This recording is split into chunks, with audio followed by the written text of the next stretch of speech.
Hi எல்லாருக்கும் வணக்கம். Welcome to my passion my home. இன்றைக்கி ரொம்பவே சூப்பரான எளிமையான முறையில் ஒரு தேங்காய் பால் வச்சு டெசர்ட் தான் பண்ண போகிறோம். செய்முறை எப்படின்னு வீடியோக்குள்ளே போய் தெரிஞ்சுக்கலாம். அதுக்கு முன்னாடி நம்ம சேனலை சப்ஸ்கிரைப் பண்ணலையா? சப்ஸ்கிரைப் பண்ணிக்கோங்க. வாங்க வீடியோக்குள்ளே போகலாம்.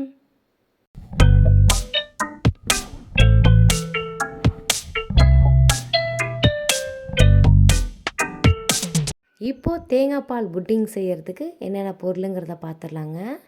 பாருங்கள், இதுபோல் நல்லா தேங்காவோட தோல் நீக்கிட்டு நான் சின்ன சின்னதாக கட் பண்ணி வச்சுருக்கேன். அடுத்து பார்த்திங்கன்னா சுகர் தாங்க. சர்க்கரை வந்து உங்களுடைய டேஸ்ட்டுக்கு தகுந்தாற் போல் கூடவோ குறைச்சலாம் நீங்கள் எடுத்துக்கலாம். நான் வந்து 1.5 டேபிள் ஸ்பூன் கார்ன்ஃப்ளவர் எடுத்திருக்கேன். இப்போது நம்ம தோல் நீக்கி வச்ச தேங்காவை மிக்ஸி ஜாரில் சேர்த்து 5-6 பல்ஸ் மோடில் எல்லா தேங்காவும் நல்லா கரகரன்னு அரைஞ்சி வர மாதிரி நம்ம இப்போ தண்ணி சேர்க்காமல் அரைச்சி எடுத்துக்கலாம். பாருங்கள், இது போல்.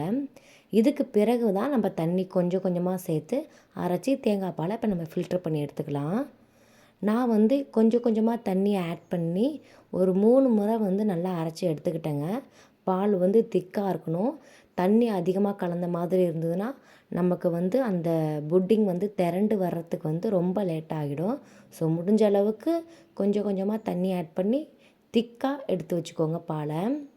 பாருங்கள், நான் இப்போ வந்து இது 3வது முறை தண்ணி ஆட் பண்ணி நல்லா பிழிஞ்சு எடுத்துக்கிறேன் தேங்காய் பாலை.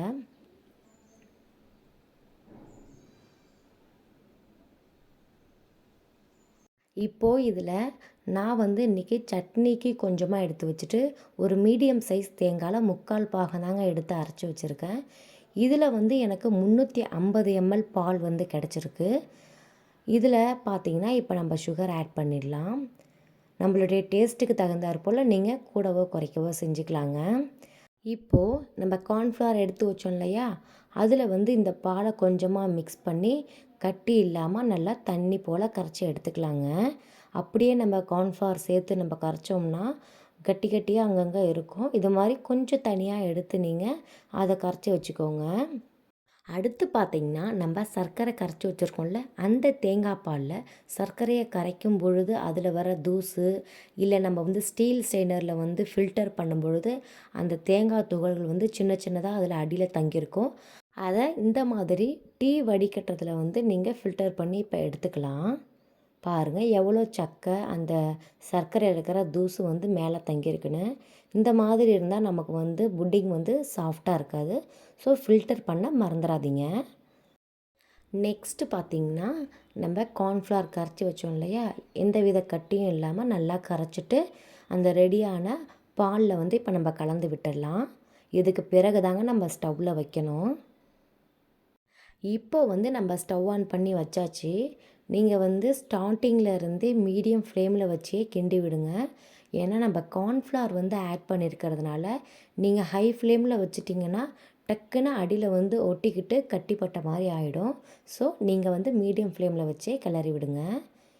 இது 5-10 நிமிஷங்கிற கணக்குலேயேங்க உங்களுக்கு நல்லா திக்னஸ் கொடுக்க ஆரம்பிச்சிடும். பாருங்கள், இது ஒரு 10 நிமிஷம் போல் இந்த மாதிரி ஸ்டேஜுக்கு நல்லா திக்காக நல்லா கெட்டியான தயிர் போல் நமக்கு இப்போ இந்த ஸ்டேஜில் இருக்குது.